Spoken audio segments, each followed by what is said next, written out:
My costume this year is a very controversial political statement, but when you see it, relax. I'm not going to kill anyone. I'm expressing myself on the abuses and tortures I went through, as well as the MK Ultra Gate program of the 90s and 2000s.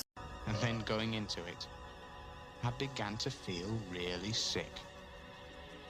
But I could not shut my glasses. And even if I tried to move my glass balls about, I still could not get out of the...